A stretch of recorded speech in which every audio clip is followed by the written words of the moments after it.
గడుస్తుందో మనం చూద్దామా? షిన్చాన్, షిన్చాన్, స్కూల్ కు టైం అవుతోంది, త్వరగా లే షిన్చాన్. నిన్ను స్కూల్ కు పంపించిన తర్వాతే నా పనులు చేసుకోగలను. బట్టలు ఉతకాల్సినవి చాలా ఉన్నాయి. లెమ్మన్నానా? అమ్మా, మీరు నన్ను డ్రాప్ చేస్తారు కదా, ఇంకేంటి? హా? పోనీలే పాపం అనుకుంటే రోజు నన్నే డ్రాప్ చేయమనేలా ఉన్నావే. నిన్ను ఊరికి వదిలిపెట్టకూడదు. నిన్ను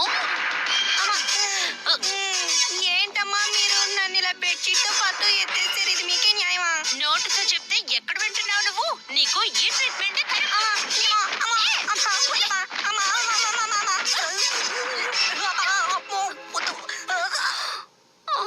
అసలు దేనికి వీడు భయపడినట్టున్నాడే.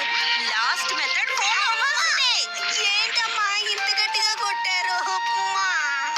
ప్రతి ఉదయం షీరో దినచర్య ఈ విధంగానే మొదలవుతుంది. త్వరగా వెళ్ళి స్నానం చేసిరా, బ్రేక్ఫాస్ట్ చేద్దు గాని. నేనేమో ఇక్కడ టెన్షన్ లో ఉంటే షీరో బటర్ఫ్లైని పట్టుకోవడానికి ట్రై చేస్తున్నాడు. ఒక డాగి జీవితం ఆనందంగా సాగుతుందని అందరూ అనుకుంటూ ఉంటారు, కానీ దాని జీవితంలోనూ ఎన్నో సమస్యలున్నాయని ఎవరికీ తెలియదు. సూపర్ టేస్ట్ అమ్మా, ఛాన్సే లేదు. రోజు ఇలాంటిదే నాకు చేసి వచ్చు కదమ్మా, బాగుందమ్మా. వీడు టైం 8 అవబోతుంది, త్వరగా కానీ షిన్చాన్, బస్ వచ్చే టైం అయింది. రోజు యోషినాకా మేడం దగ్గర నేను తిట్లు తినాల్సి వస్తుంది. లే షిన్చాన్. స్కూల్ కు వెళ్లే టైంలో గమ్ లాంటి ఒక టిఫిన్ పెడితే ఎలా అమ్మా తొందరగా వెళ్ళగలం? టైం 8 అయిపోయింది, బస్ వచ్చేస్తుంది. అనుకున్నట్టే బస్ వచ్చేసింది. షిన్చాన్, హోంవర్క్ నోట్ ఇది. అది అక్కడుందమ్మా. అది వేళ తీసుకుని వెళ్ళాలి కదా. ఏదైనా ఒకటి చెప్పండమ్మా. తీసుకెళ్ళొద్దని నేను చెప్పానా? తీసుకోమంటున్నారు, వెళ్ళమంటున్నారు, ఏమంటున్నారు? వెయిట్ చేయండి మేడం. హాయ్ షిన్చాన్, వచ్చేసారా మేడం? అల్లరి చేయకు షిన్చాన్. ఏంటి షిన్చాన్, స్కూల్ కి రావడానికి రెడీయా? నా కడుపులో తిప్పుతోంది. ఇప్పుడే వస్తాను. షిన్చాన్ చేసే అల్లరి వల్ల షీరోకి బ్రేక్ఫాస్ట్ ప్రతిరోజు లేటుగానే అందుతుంది.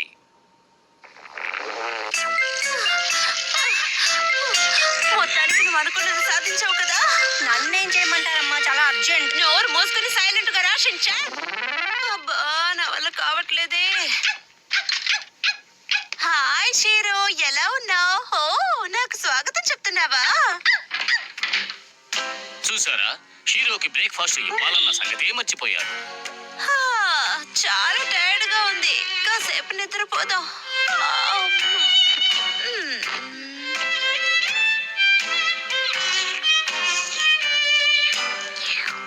పాపం షీరో ఒట్టిగిన్నెనే చూస్తూ విసిగి వేసారిపోతోంది.